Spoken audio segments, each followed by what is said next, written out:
I started looking for simple solutions to complex problems by listening to what people were saying to me. And one of the things is I ran into this woman, Virginia Satir, who was one of the few people who was effective with hospitalized schizophrenics and mental patients. And Virginia, being a nice lady who appreciated people who were as crazy as I was, I guess, and that when I explained to her what I was doing, she didn't really understand it, but she said she didn't need to as long as I knew what I was doing. Why didn't I come with her to the mental hospitals and see what people were doing there? And we went to Napa State Mental Hospital, and I got news for you. There were some really crazy people there, but they were not the patients. And I want to tell you, that at first, I felt like a little kid hanging onto mommy's skirt because I would go, "Are you sure this is the staff, Virginia?" And she'd go, "Yes, you can always tell them apart from the patients because they have zippers."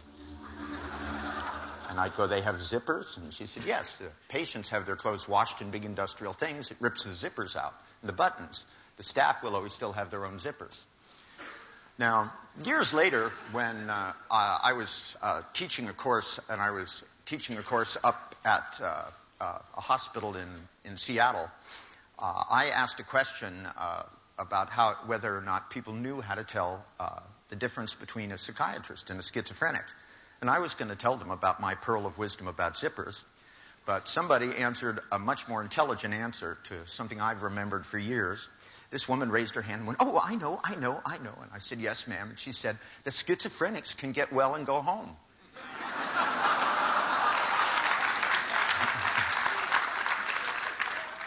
Now, what happened is that I started asking, I guess, what they considered to be silly questions, because they always treated me like, well, if you really must know. For example, I asked, we were walking along, and Virginia had done some in-service training thing and was off receiving some kind of an award.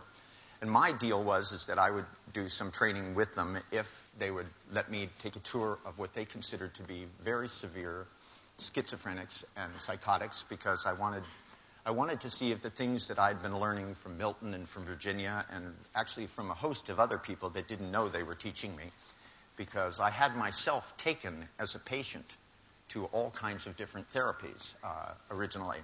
I would go in and be catatonic, get wheeled in. And what's amazing is how many people whisper to you when you're catatonic. This is not what I consider great flexibility in behavior. When a catatonic has more choices than you do, I don't think you're going to be able to help them. But it's amazing is that when a lot of psychiatrists and some what were considered to be avant-garde psychotherapists were presented with a catatonic and left alone with them in the room, they would come up and whisper to you. They go, "Can you hear me?" Right? And you don't move at all. And it requires, if you're a good trance subject like I am, I'm such a good hypnotic subject that actually when they brought me to Milton the first time, he couldn't understand why I didn't seem to be going deep. He didn't realize I already was. And I grew up in the 60s in San Francisco. And when it came to altered states, well, let's say we experimented just a little bit with them. That I guess psychotropic drugs were what we called lunch. At the high school that I went to, they did things like that, because you can say that the official government stance on drugs was that they didn't take enough to understand them. That they came into one of my classes one day, and I found out they went into other classes and did the same thing, and they brought in this big display case that had every drug that you could possibly imagine: bennies, uppers, downers, sideways, LSD, joints of every way, shape, and form. And they passed around a basket in there, and it had in it 4 rolled marijuana cigarettes. And they told us to look at them and smell them. And if we saw anything that smelled like this, we were to report it to the nearest policeman or the local teacher. And they passed it around the room, and they said that don't anybody think about stealing these, because everybody's going to be searched on the way out. And when the basket came around and got to the front of the class, of course, it had about 35 of these joints in it. And a numerous amount of pills of every way, shape, and form. In fact, there were more in this thing than there was in the display case. There were some new ones in there. And, of course, they were real pissed off, but being intelligent, then they searched us. If they'd have searched us on the way in, it might have done some good. But it was too late. Now, one of the things that happened is they brought me around to a place that literally, as we walked up, they said, "This is the chronic ward." And I stopped for a minute, and I said, "What do you guys mean by the word chronic?" I said, "Isn't chronic like permanent? If you have a chronic illness, it usually means it ain't going away." And they said, "Well, yeah, of course." I said, these are, that's why they're in the chronic ward, is said because they don't bother to do anything to, other than what they refer to as maintenance. And maintenance means that they give you enough drugs that you don't bother them. They don't describe it quite that way, of course. That's my description. But as I went through, and I kept meeting different people who were in this chronic ward, that they didn't seem as bad off as some of the staff that I'd met in the morning. And I'll give you an example. In the morning, as we were going through things, I found the mental hospital, see, whosever idea it was to take all the crazy people and put them in the same place so they could get like a really solid grasp on reality. It's the same guy who decided to put all the criminals in the same place so they could teach each other new things, right? So this time they wouldn't get caught breaking into the building because they'd know how to use lock-picking tools and break through alarms. And that way they could get together and form little groups by which they could commit them together and be more successful, so that the next time they come back they could have a longer sentence. But I mean, they always talk about teaching skills, but at least in the U.S., I always thought, what if they went in and they taught them to be like psychotherapists and chiropractors? Something like that. Something where they had to, give up, like playing golf 5 days a week. At least that I was in a hospital recently. Something happened to me, and the doctor who was in charge of everything, the whole time I was there, I only saw him once. And when I saw him, I looked at the clothes that he was wearing, and I said, "This obviously isn't your doctor outfit." And he said, "No, I'm on my way to the golf course." And he said, "Here's my card. If you have any questions, call me. And you should never do that with me, because I have questions about everything in the universe." 2 a.m, I'm dialing the number because I'm awake. I don't sleep that much, And so I figured if I'm awake, he should be awake too. Don't you think so? I mean, they came by and gave me a sleeping pill, and then they woke me up, right? Because they wake you up and they give you shots and whatever the hell else they do. They take blood. They take a lot of blood. Constantly we're taking blood. I don't know what they do with it. They're out in the street selling it or something. But, whatever it is they do. And so when they'd wake me up, they'd say, "Is there anything else you could use?" And I'd say, "Yeah." I'd say, "Doctor, can I have the telephone over there?" And I'd say, "Great." And I'd pull out that card and I'd dial them. And, of course, you get the answering service. And they'd go, "Is it an emergency?" And I'd go, "Absolutely."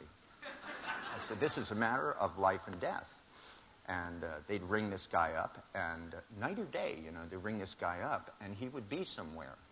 He would. And I was surprised. I thought I'd be getting him out of bed. But he was at some kind of a benefit for something. I don't know exactly what it was, because when I had his name announced over the loud system, they didn't say.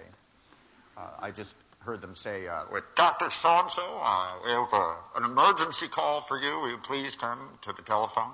And then I must have caught him at the airport one time, because I heard them do their white courtesy telephone, and he was panting when he got to it. He was like, and he goes, "Who is this?" And I said, "This is Richard again." And he said, "What this time?" And I said, "Is there life after death?" And he said, "I don't know. You want to find out?" I started asking him. I said, "How do you know these people, are schizophrenic?" I said, granted, they seem a little off the wall, but not that much more off the wall than the director of training of this outfit, because the director of training had part of the way through the morning, that's kind of oppressive. Like, they keep the windows all locked and closed, and there's no air, and they go out and search for the worst colored green paint you've ever seen, just so that, nothing will brighten your spirits whatsoever. And then I don't know where they get this smell, but it must come in a bottle somewhere, that they spray all over this place. It's the smell of old laundry or something. I don't know. It's a horrible, depressing thing. And anyway, this guy said that he was going to take a short break, and he had to go outside, and he was excusing himself. And I said, "Could I go outside with him?" And he said, "Sure." He said, "I'm involved in some therapy," and he said, "and there's something I have to do." And he said, "So you'll have to excuse me. So I went and sat on a bench, and this guy went over and opened the trunk of his car. Nice dressed guy, three-piece suit, graying hair, very distinguished-looking gentleman. Took out of the trunk of his car a huge pillow, and then took out a baseball bat, and then proceeded to go into a psychotic rage and hit the baseball bat, screaming things about his mother and father. Drool flying out of the corner of his mouth. Just hyperventilating and screaming out, "Kill you!" And at exactly 10 minutes, he stopped right to the second, looked at his watch, because you don't want to have a psychotic rage run short. Carefully folded up the pillow and patted it and put it in the back of his truck and closed the trunk, and walked over and adjusting his tie. And I was looking at him like, See, I thought I was supposed to be the weird one, And he walked over and he said, that probably looked a little strange, didn't it? And I said, not on the streets I grew up on, but here at a mental hospital it sure does. And he said, I'm in a Reichian therapy, and you see, I'm stuck at the anal retentive phase. And I said, I could agree with that. But could you explain to me how taking it out on some poor pillow is going to help your asshole?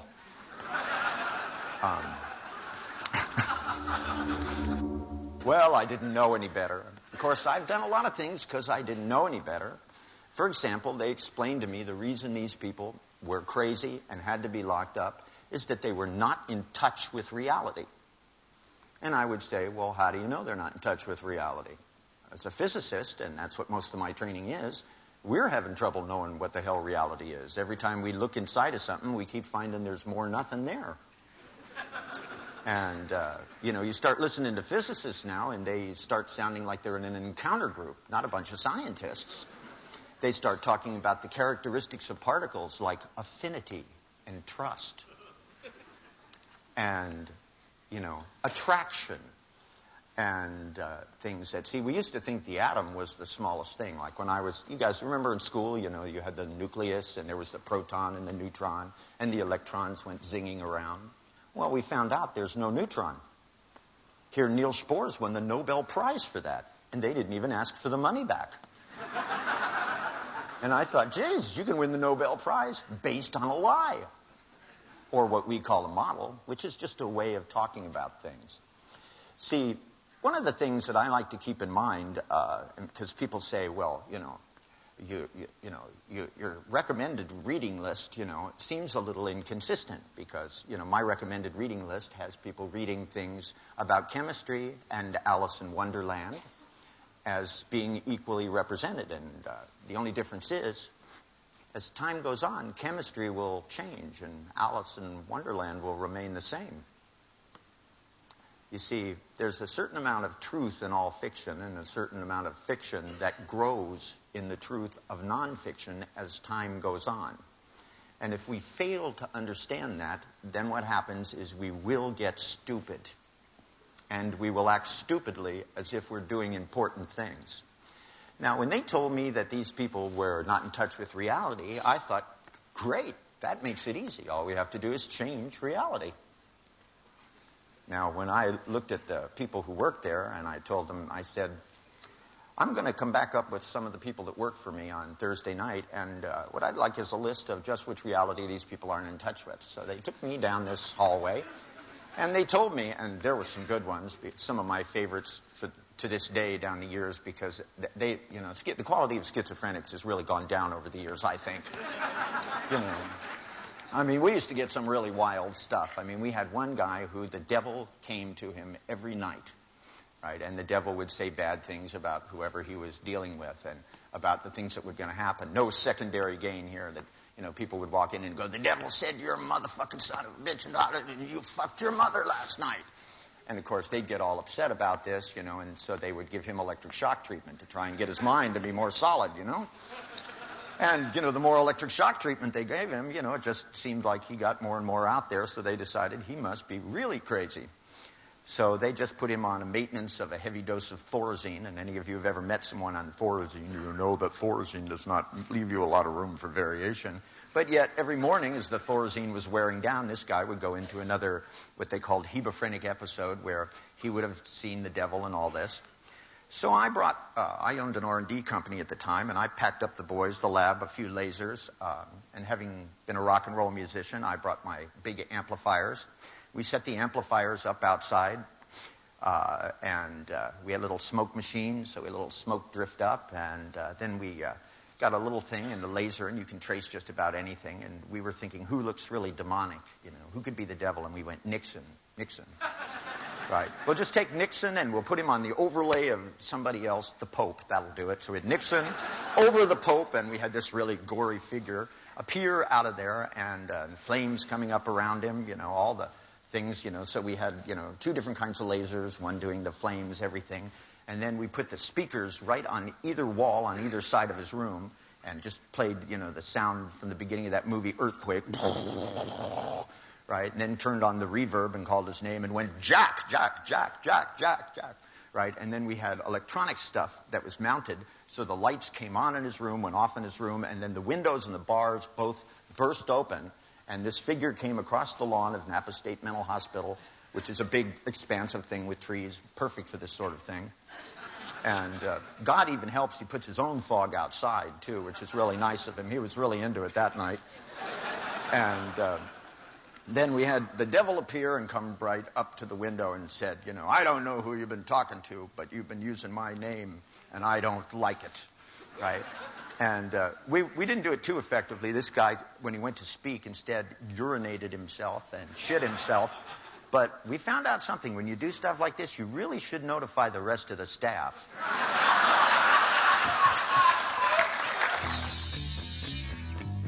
Anyway, we went in and told this guy this would be the last time we'd come by, and that, we thought it was time he straightened up his fucking life, And we thought, maybe it would be a good idea if he thought about normal things, because if his mind began to drift away, he was going to feel, and then we made loud noises, and lots of reverb, echo, echo, echo things, and then we shook his room with the speakers on either side. You just put the bass speakers on the walls and turn it way up and play something like Born to be Wild backwards. But anyway, we went down the list that night and tried things. The physicists that worked in my R&D company were a crazy bunch, and they were willing to try anything. There was a guy who thought he was Jesus, and of course, we had to wait on that one until Good Friday. And everybody who worked for me kept saying, why do we have to wait? And I said, haven't you guys read the book? I said, Good Friday is the perfect day for us to work with a guy who thinks he's Jesus Christ. And this guy not only was, but every day, he would tear up his sheet and tear off his hospital clothes as if there was a difference. And, one was kind of an off-color green, and the other was an off-color yellow. And he would put on a sheet, and he would sit in the bed, and he would be holier than thou. And people would come in, and he would say, I forgive you. And then, and he would go on and on and on, quoting Scripture badly. It's not bad enough they have to quote it, but they have to quote it badly. So we just waited until it was Good Friday, and then went in with like an 8 or 9 foot 4x4, and another one that was, about 6 feet across, some 12-penny nails. Dragged him in, and I went in whistling away, and like that. And I had one of those big 5-pound mauls on my belt. I had a carpenter's belt on, and went in, and I went in, took a tape measure, and went like this. I asked him if he'd hold his hand out like this. Well, you see, my grandfather, he was a tailor, and measured him from here to here, and from here to here, and then took a felt pen and put a little X in his hand. And another one, red felt pen, by the way, had him cross his feet like this. And like that, and kind of measured, and then I put one of these big 12-penny nails on this side, and then I went over and put the boards across one another, and took the big maul and went, and the whole room just shook like that, and I'd be whistling along, and the guy leaned forward, and he said, who are you, my son? And I said, Val, me? I'm just nobody. I'm just a carpenter like yourself. And I said, I said, I'm just putting together this little thing for you. It says, it seems like it's Good Friday. Good for me, not so good for you. And suddenly, somewhere in the back of his mind, that same voice that I know occurs in all human beings, and it's one of the things that allows me to know that there is universality between us. Because I know no matter what race or what religion, when you get in certain circumstances, there's a voice in the back of your head that says, oh, shit. It's the bottom line between all living organisms. And I figure if you can get to that voice inside of anybody's head that says, oh, shit, from there you can build anything. Because that's the moment in time where he leaned forward and he said, you're not expecting to put me on this cross. And I said, not me. Personally. I said, but there are some outside. And I said they were either going to pick a thief or you, and somehow or other the thief got to go his own way. And, well, let's just say it's a Good Friday. Good for me, not so good for you. Right? And then I was whistling, and then I came up, and I said, by the way, I need a little hat measurement around here. And I said, it's not going to be the most comfortable hat I've ever seen, though, I must point out to you. But I said, it said, well, did you just see that hill outside the window up there? I said, you got a reservation? I said, it'll be really nice. Some close families and friends will be there. And I said, I wouldn't worry much about it. I said, it'll all be over soon. Right? Suddenly, he began to explain to me how he wasn't really Jesus Christ. And I looked at him and I said, I don't care what you call yourself. You go by many names. I know that.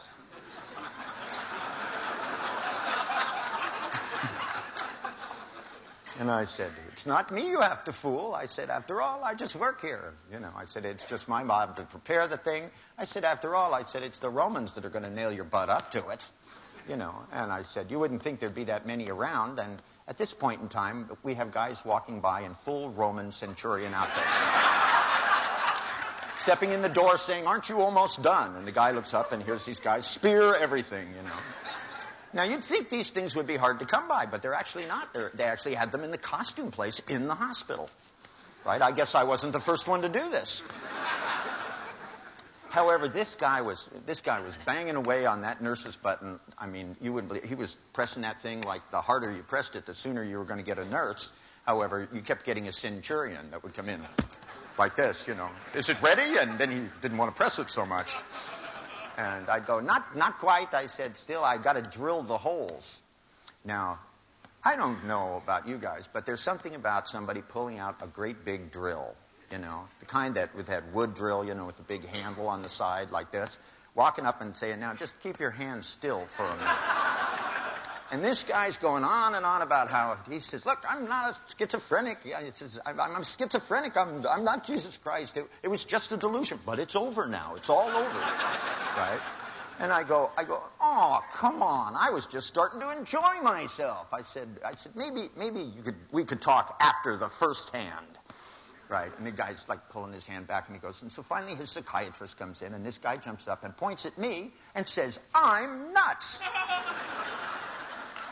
And the shrink looks at him and says, I know.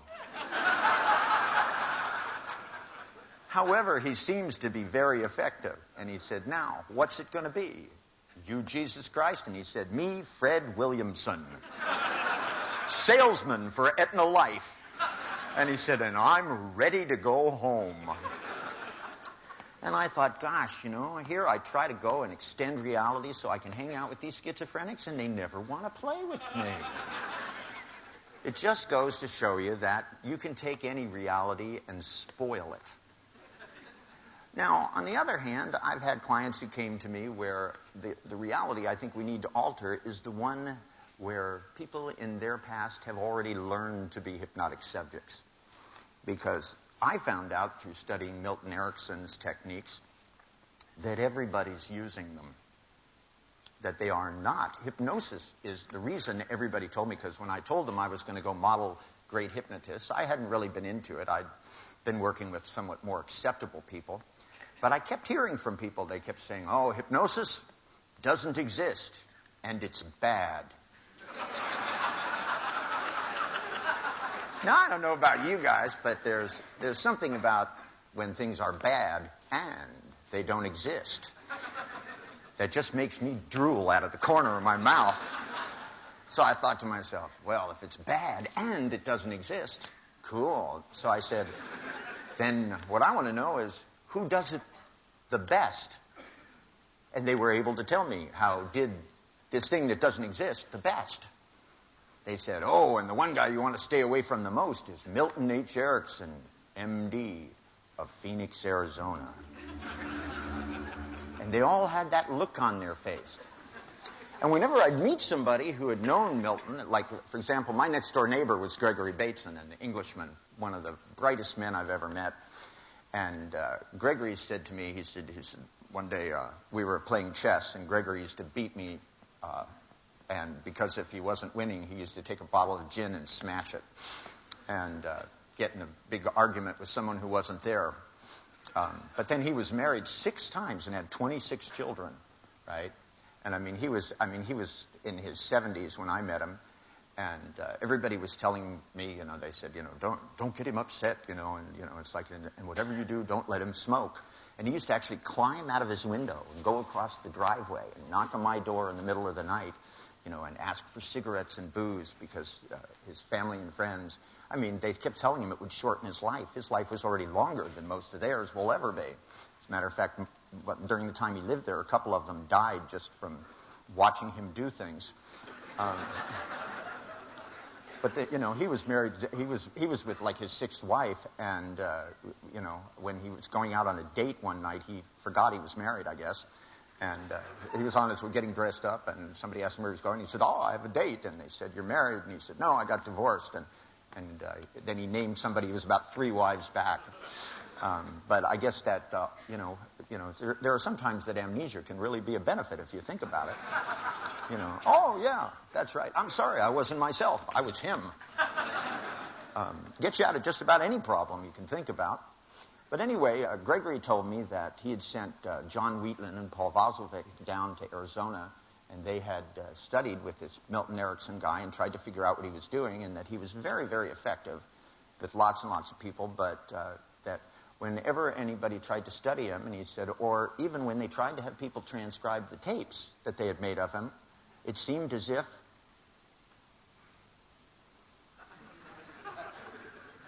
and I went, "Gregory?" And he looked at me and he went, "Oh, are you still here?" And then he started referring to me as somebody who I wasn't. And I don't even know who this person is, but he kept calling me Henry. And I thought, boy, this is good. I got to go meet this guy. So I read all the articles that Milton had ever written and everything. And I asked Gregory if he could arrange a meeting. And it was like February, and he arranged a meeting, like in September or something. And I, by the way, in case you haven't noticed, am not a patient man. So when he got done making the phone call, I went to the airport and flew down and constructed with my partner at the time a long hypnotic induction using the syntax and all the language patterns that were in his articles, and called up on the telephone and said, "Hello, is it Milton?" And he went, "Yes." And he said, "People can, Milton, make time now." And he said, "Come over anytime now would be good." So on the way over there, my partner was like getting all amped out, and I decided the best thing to do would be to go into as deep a trance as I possibly could, because this guy was a hypnotist. It made sense to me.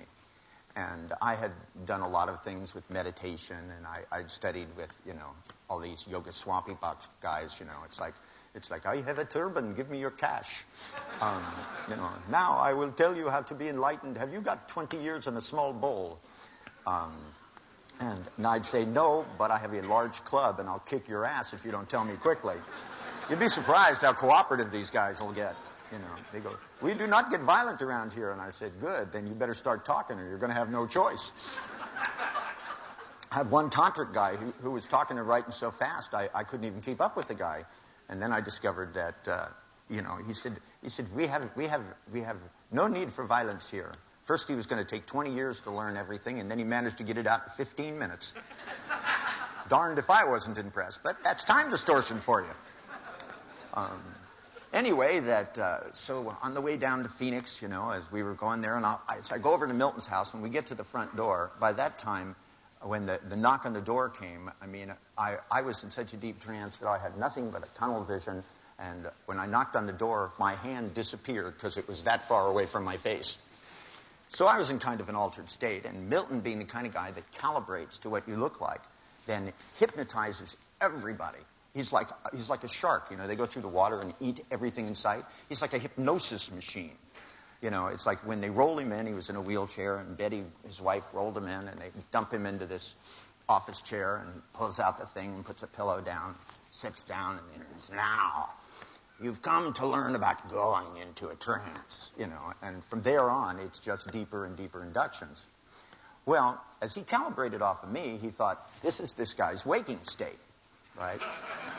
And he proceeded to try and do everything to get me to go into an altered state, not realizing that I was in as deep a state as one could humanly possibly go into.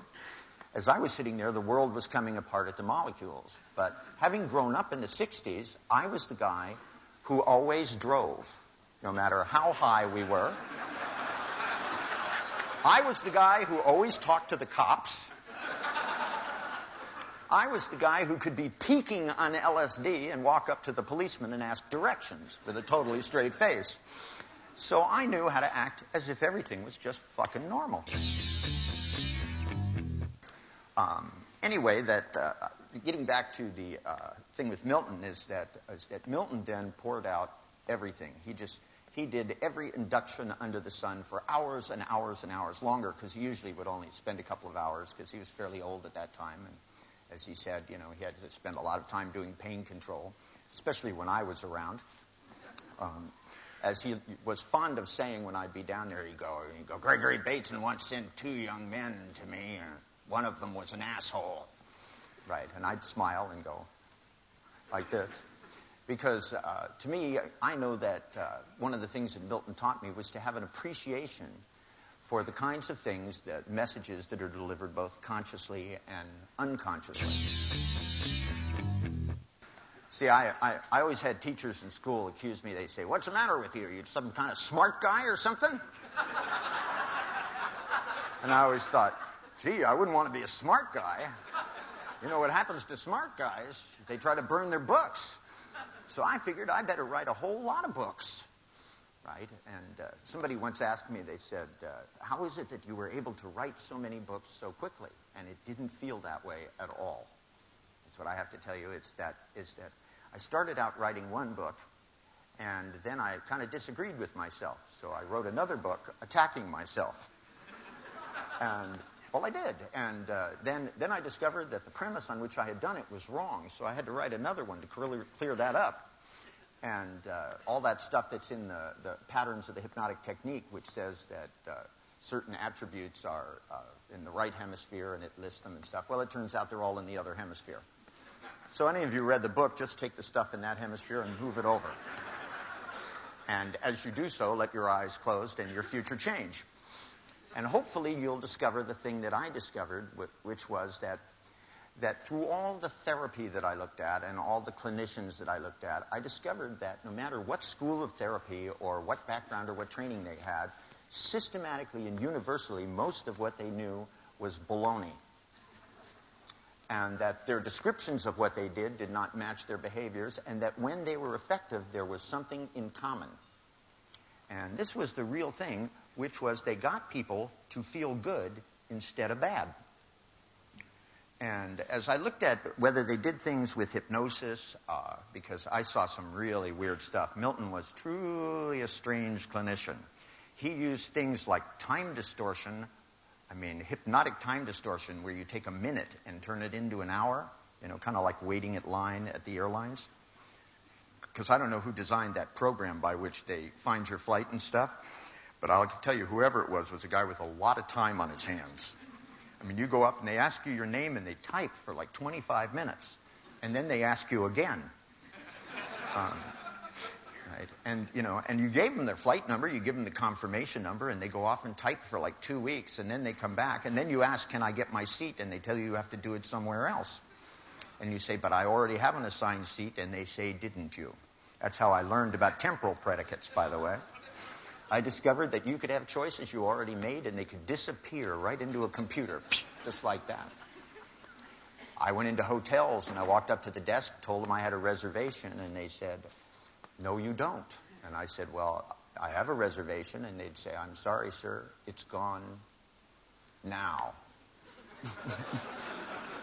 And I discovered you had to hypnotically fight back and tell them that if they couldn't find your reservation, if they were going to be that rash, that a burning sensation at some orifice below their waist would suddenly appear. And that the more they tried to not find your reservation, the more intense the burning sensation would be. And they go, woo, I found it right here, sir. It's a hypnotic world, and you must fight consciously and unconsciously to get your freedoms, your rights, and your reservations. But anyway, one of the things that I discovered is that the problems that most people have, whether they call them schizophrenia, no matter what they call them, because I found out that this thing about catatonia was totally a joke. They were just too quiet around them. That catatonics, that, they had actually, I thought it was kind of nice. They put the catatonics together in the same place so they wouldn't disturb each other, I guess. And I asked, because they had a guy who was in charge of the catatonics. And it took me 3 weeks to get a hold of him, because it seems like even when he was in his office, he didn't answer his phone. I didn't know what that was about, but I would bang on his door. I saw him go in there, and I'd bang on his door, bang, bang, bang, bang, bang, and get no response. So finally one day, I brought a friend of mine with me, and he picked the lock on the door. And we went in, and he was in there, and as he said, he was meditating, but I would say he was vegetating. And finally aroused him, and I said that I wanted to try an experiment to see if we could take a catatonic and get his attention. And the guy said, what do you mean you want to get their attention? And I said, well, I just want to find out, the degree to which, because there are some things about the senses which are pretty obvious. One is that, your senses all have thalamic intervention, except for this one. The nose has no thalamic intervention, direct cortical projections. And so I thought if we did something that would fire off those direct cortical projections, perhaps we might get a bit of a response. Now, by the way, if any of you work with catatonics, I will warn you, when they come out, they have a tendency to come out all at once and in a state of rage, at least the way I bring them out. But it seems to be fairly universal, because if they don't come out with intense emotions, they can't stay out. And there seems to be some built-in mechanism in them that makes them become at least a little bit on what we might call the violent side. So it's always good to have a psychiatrist that you can push in front of you when they do. I've found this will protect you immensely. So what I did is I went out to my car, and I had a can of gas in my car, and I poured the gasoline out, and I put water in the gas can, and then took a nail polish remover, which is acetone chemically. It has the same sort of smell as gasoline. And I put it into the water so it would have that smell, and all over the top of the can. And it, has that nice fumy sensation. And what I did is I walked in, and they had this one guy, and he was in a wheelchair, and he had an IV, and he had a fucking tube coming out of his dick. And, he wasn't, it was kind of like this. He wasn't paying much attention to what was going on till I set that gas can down on his dick. And it kind of fell over and was kind of leaking out. And I was sitting there with a lighter in one hand and a cigarette in the other, talking to somebody. And I kept talking with the lighter lit, going back and forth like this, closer and closer and closer. And I first didn't think he was responding, but I noticed when I got real close to his dick that I got this kind of involuntary response like this.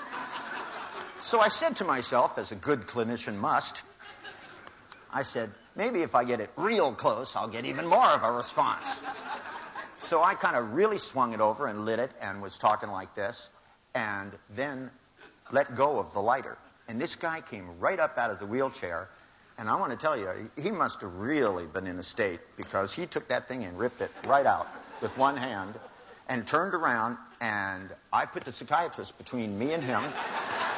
And he grabbed that guy, threw him on the ground, and started choking the shit out of him.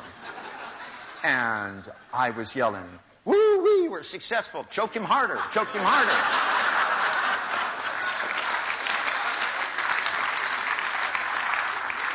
The two orderlies wanted to run in and stop him, and I said, no, this is only for his clinical benefit. As it turned out, the guy had a perfectly good reason for becoming catatonic, as far as reasons go for becoming catatonic. But once he had become catatonic, they put him in an environment which was not conducive, I think, to wanting to come out. There wasn't anything there to get his attention. I based this on the fact that when I was asked to help treat a catatonic once, he had the nerve to come out before I did anything. They called me in on a case, and I got caught in traffic. I mean, as will happen. And then when I got to the hospital, they gave me the wrong directions. And apparently, when I was on the way up there, there was somebody who was helping this doctor, and the doctor had described to the catatonic some of the things that might happen to him, and was talking to him and stuff. And in the process of talking to him, this guy's family had actually been burned up in a fire, and he had gone catatonic. He'd been in catatonic stupor for like 3 years, and he decided he was going to administer some type of a stimulant. And so he told this nurse, she wasn't even a real nurse, she was going to be a nurse someday, trainee, who was assisting him, to keep this guy's attention, and went off to get a hypodermic needle and some drugs. And this guy turned around and looked at her and started to blink and started to go back into whatever stupor he was in. And she just couldn't think of anything else to do, so she grabbed him by either ear and French kissed him. Well, when I walked in, which was before the doctor got back, he was sitting there smoking a cigarette, talking to her. And I thought it was the damn doctor, And I went in and I said, are you Dr. So-and-so? And the guy said, no, he's down the hall. And then I looked at this guy, and this guy is in one of these hospital gowns, and I said, where's the catatonic? And the guy said, he said, that was me. And I said, you better not let the doctor catch you this awake. Right? And the guy goes, I could pretend. He said, but, he said, I don't know what happened. And then the woman blushed. And I said, what did you do? And she leaned over and she said, I kissed him. And I said, show me how.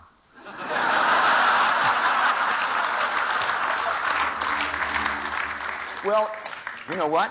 When the doctor found out what happened, he started yelling at her. He told her it wasn't professional at all. And I think anything you do that gets your clients to be well is not very professional.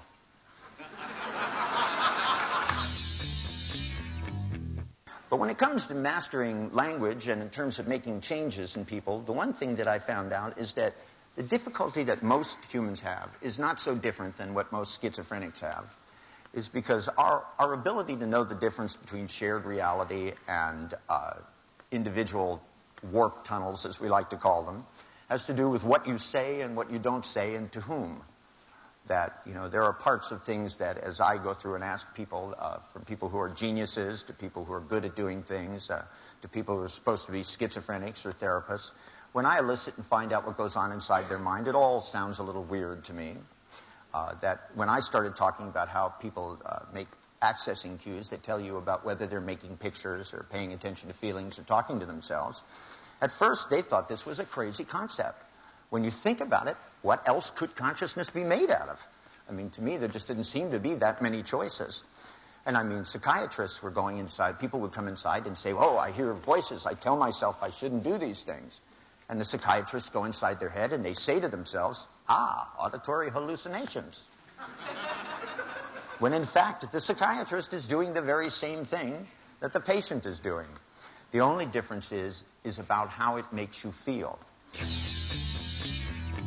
I've discovered through the years that no matter what it is, that the reason that people go to the many workshops as they do and go to therapy and pay enormous amounts of money. I mean, I had a woman that they made a film of some years ago, and they were trying to discredit me, and I didn't realize that at the time, but they were putting clients on film, and as I walked into the studio, they said to me triumphantly as I walked in, thinking it would make me nervous, they said, we could only find 30-minute tape. And I said, for all 3 clients? And they said, no, it's 30 minutes each. And I said, well, what are we going to do with all the extra tape?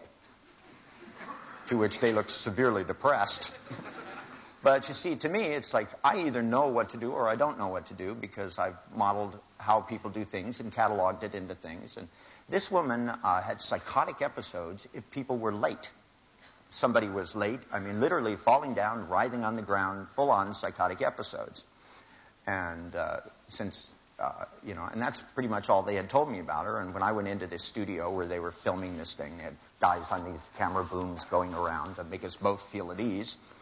And, it's a big place like this with guys in the booth, like giving hand signals and talking to each other. And this lady was kind of intimidated. But when I asked her, I said, how do you know when to have one of these psychotic episodes? Wouldn't it be nice to have a day off from your problems? I said, just think of me as being from a temporary agency. You teach me how to have your problem, and you get to take a day off. Wouldn't that be cool? Everybody could be late one right after another. You wouldn't care because I would have to get crazy, not you. And she looked at me and she said, oh, that'd be wonderful. And I said, well, good. I said, first off, I said, how do I know when to have one of these psychotic episodes? And she said, first thing you have to do is make an appointment with somebody. And I said, well, it seems like if this happened, I wouldn't be making a lot of appointments. She said, well, you forget about it when you're making the appointments. So the first thing you have to do is forget that you have this problem, right, methodically, and make appointments. And then after you make the appointments, she said, then you remember shortly thereafter and say to yourself, oh, shit, if they're late, I'll probably have a psychotic episode, right? Just like disappointment requires adequate planning, so did this. Many of you have been disappointed, and you can't be disappointed randomly. You have to know when to do it, right? You have to go, well, if this happens, then I could be disappointed. Let's see, if it doesn't happen by this time, let's see, we'll give it 15 minutes or so until I go right over the edge, disappointment to full tilt anger. Then you walk into your husband and go, I'm so disappointed with you. You know what today is, don't you? And he looks at you and goes, oh, shit. You know the oh, shit voice, don't you? Right? And then suddenly his mind, of course, there's a part of your mind that then tells you at that moment what it should have told you yesterday. Says, it's your anniversary. And then you say, oh, shit, oh, shit. And turn around and go, sorry, dear, I forgot. He said, but I'll go right now and buy you some flowers. And she'll say to you the classic line, you're just saying that to try and make me feel good. Isn't that a great line? I love that. I've heard people say that and stopped right in my tracks that, turn around and said, you're just trying to say this to make me feel better. And after all, you wouldn't want your husband or wife to try and make you feel better. Not when you've gone over that line. After all, it's now time to be disappointed. There's no more feeling good involved in this. See, I know, Virginia taught me how to work with couples, and the one thing you do is listen to them carefully and repeat what they say in a way that makes it sound as comical as it is. Because people say stuff like that with an absolute straight face, You're just trying to say that just to make me feel good. You wouldn't want to feel good, not for no reason. Well, my theory goes totally different. My theory is the trouble that everybody has is they make decisions when they feel bad. And that what you need to do is to learn to feel good for absolutely no reason. And then start making decisions, and you'll make good decisions. And what I want to do is to offer you a way of trying that. Now, it has a couple pieces to it. The first one is I want you to close your eyes and go back and see what you saw and feel what you feel at some time when something absolutely wonderful happened. One of those peak pleasant experiences. We're talking, absolute fungasm. Now, when you remember it, the thing I want you to pay attention to is where does the feeling start as it builds up, as you see what you saw, hear what you heard, and where does it kind of peak out? And then when it goes away, where does it go? Does it go out your fingertips, up the top of your head, out your feet? Or does it reverse order and go back to where it started? Those seem to be the two choices. It either builds up and dissipates someplace, or else it reverses and goes back to where it was. Now, whichever it is, what I want you to do is to go back and remember it one more time, but when it gets to the peak, I want you to take that feeling and bring it right around into your heart chakra. And then have it build up more and keep spreading it so that it loops around and around. So that feeling Keep seeing what you saw at the time, hear what you heard, take the good feeling, and when it goes up to where it would normally peak, pull it right out and pull it right back, right into that chakra. Just right there in your chest. And then just pull it in and have it come right around again and build it up and up and up. And inside your head, say something like, something subtle like that, and then just keep letting it spin faster and faster, thicker and thicker, round and round, build it up and build it up, until you start to get this wonderful good feeling that spreads all over you. You can even loop it up and down the chakras if you want to get fancy. Doesn't matter. But keep looping it round and round until it gets stronger and stronger. This is what we call tantric NLP. And just let it spin round and round till you get a really, really good feeling. And then let the pictures in your mind fade away and think about something where you need to make a decision where you normally would have felt bad. And keep the feelings spinning while you do. And things which would have made you feel bad won't anymore. In other words, you can feel good in spite of yourself. You will find that you can take all the money you were going to spend on therapy and take a vacation to the fucking Caribbean.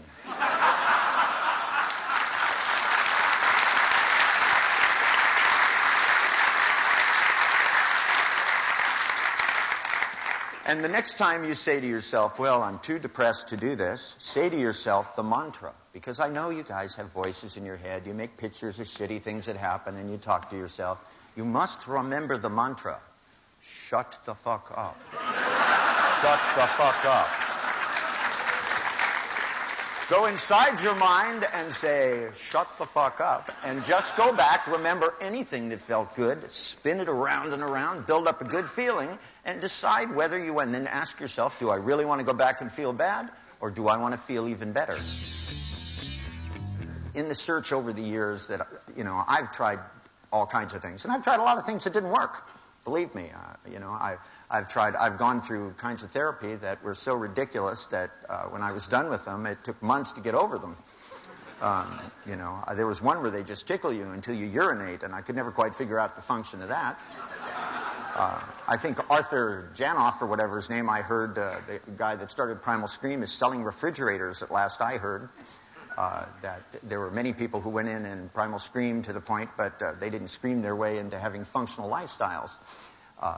To me, that whatever outcomes, whatever results you get in whatever it is that you do, I know some of you in here are therapists and some of you are not, that without a sense of humor, you can't get people to do just about anything. But if you can make people feel good, if you can make them feel hopeful, if you can make them look into the future and realize, in spite of every weird thing that goes on, in spite of politicians, somehow or other, there is more warm, more full, and more dry on this planet than there ever has been. It's kind of like there was a guy in San Diego who was, his thing was filming skydivers. He went on about 10 jumps, and on the last jump, at least the last jump he could make that day, he forgot to take a parachute. Which I consider to be a very large error. And you can see, because in the infinite wisdom of the news media, they recovered his film from that jump, and you can watch him. He's filming this person and filming that person, and all of a sudden he stops still, looks straight down, looks up, and I know exactly what he said inside his head. And so do you. And when you hear that little voice, it's there to tell you it's either the last time you're going to be on this planet, or you better have a sense of humor and get the hell out of wherever you are.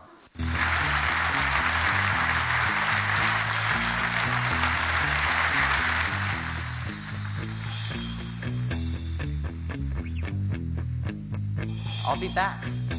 Trust me.